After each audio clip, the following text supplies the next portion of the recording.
La lectura com a pregària. Per què parles de la lectura com a pregària?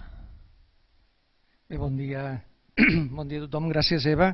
Gràcies a l'Ajuntament de Granollers per haver-me convidat. Òpera Aperta, Cristina, Glòria, moltes gràcies.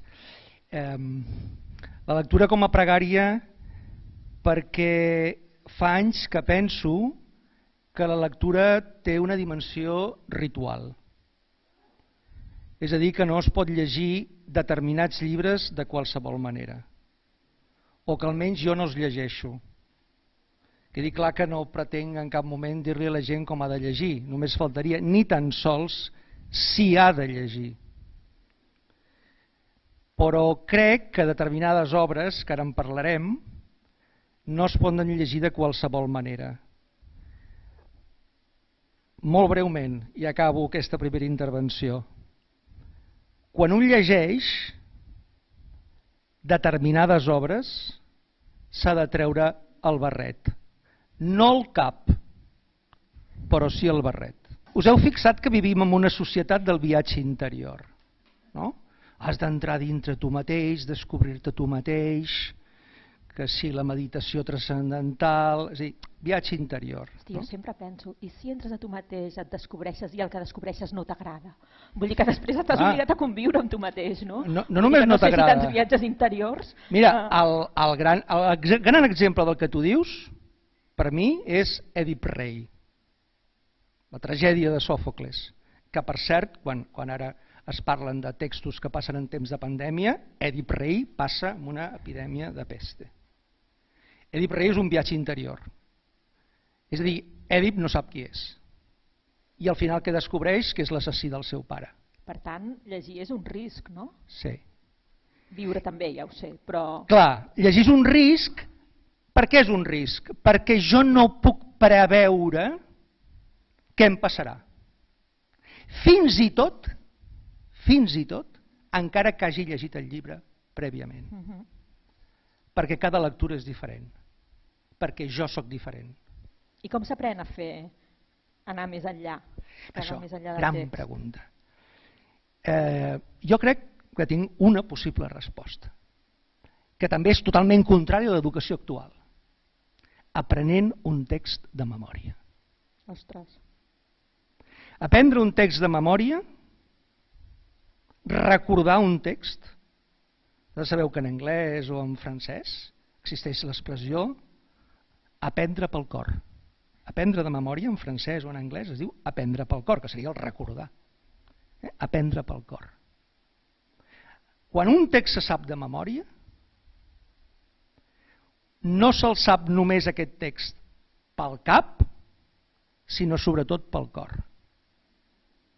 Llavors, gent que són molt bons lectors són els actors, no? Totalment. Jo reivindico la dimensió teatral de l'educació i de la lectura. I per tant, dono la meva experiència. Hi ha gent que pot llegir com vulgui, ja ho he dit abans. Ara, hi ha determinades obres que això el George Steiner, en pau descansi, va morir no fa gaire, no? Ho deia. No? És a dir, un s'ha de vestir per llegir. S'ha de vestir, s'ha de posar dret. Llegir amb un faristol, no? I un es posa dret i... Esclar, per exemple, jo què sé, posem un exemple. I tant. Ja que estem en una dimensió teatral, no? Recordeu gairebé el final de Macbeth, de William Shakespeare. És a dir, quan se li acosta un soldat i li diu la reina ha mort, senyor. I aleshores Macbeth fa un llarg monòleg que, com que no ho havia preparat, la veritat és que no el vull dir sencer, però sí el final, no? Perquè és la millor definició de vida que mai s'ha donat. Després podem parlar, si vols, de la filosofia literària.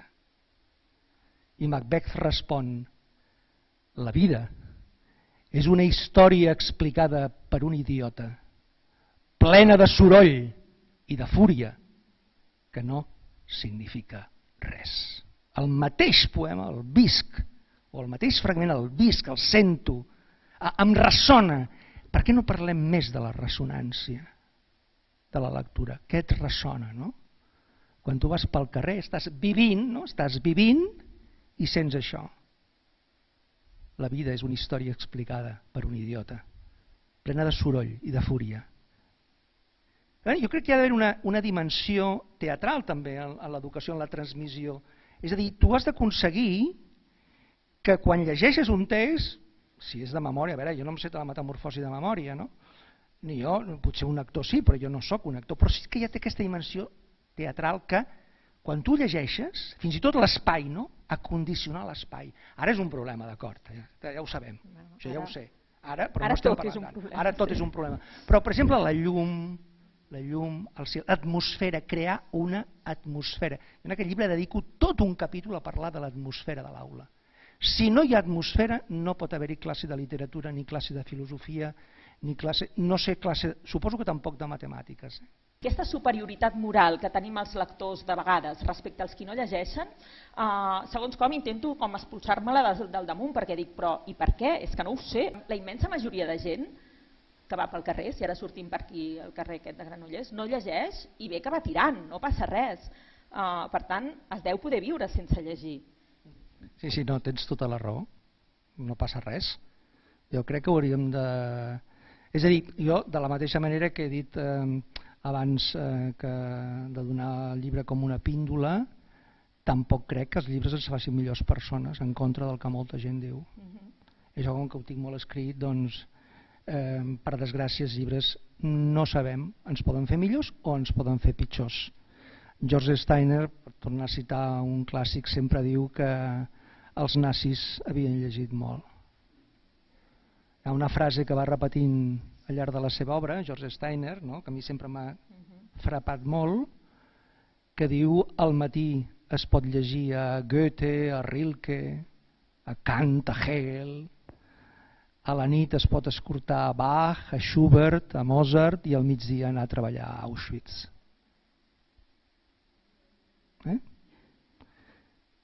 Ho diu George Steiner, que tampoc vol dir res, però em sembla que hi toca bastant. Per desgràcia és això. És a dir, jo quan la gent diu no, hem de llegir perquè això ens farà més bons ciutadans, ja ens agradaria que fos tan fàcil això. Però això no funciona així.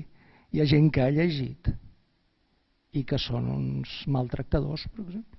Crec que en general, primer de tot s'ha d'ensenyar i s'ha d'ensenyar en les formes. O sigui, jo crec que hi ha molta gent, per exemple, que no li agrada l'òpera perquè mai ha escoltat òpera. Vosaltres porteu els nens al liceu a escoltar la flauta màgica i veureu si els agrada o no. Ja està. No cal fer... Ara anem a preparar-nos a preparar... No cal. Perquè els nens ja han desconnectat. No. Anem allà. Tu escolta l'àrea de la reina de la nit, de la flauta màgica. I és difícil que amb una persona, diguem-ne, els que estem aquí segur que ens posarà la pell de gallina. Segur. Després podem anar a ser un maltractador, també. El llibre objecte, ara també és un altre tema, perquè amb el tema de la pandèmia això ara veurem com acaba de funcionar. Però quan els meus amics, sobretot educadors de la facultat, em deien el llibre en paper té 4 dies, i vaig dir, us equivoqueu. Jo crec que no. És molt trist que regalin un e-book. Molt trist. Escolta, t'he regalat un e-book. Vale, gràcies, ja me'l descarregaré. Però... No, parlo molt en sèrio, perquè jo regalo el meu llibre i te'l signo. Tu estaries d'acord que no és el mateix una carta d'amor per WhatsApp que en paper, en ploma? No. O sigui, crec que no del tot. Que és igual? O sigui, home, a mi depèn què em diguin. A mi el que m'afecta és la frase, el contingut. Bueno, doncs si la carta d'amor és... O sigui, un t'estimo escrit en un WhatsApp, poso un exemple molt clar. No, perquè jo ho respectaré, això. Aquestes coses no es poden criticar. Es poden explicar experiències diferents. Jo simplement penso en la següent experiència, no? Un correu electrònic. Perquè al WhatsApp s'han hagut d'inventar, els correus electrònics també, els emoticons.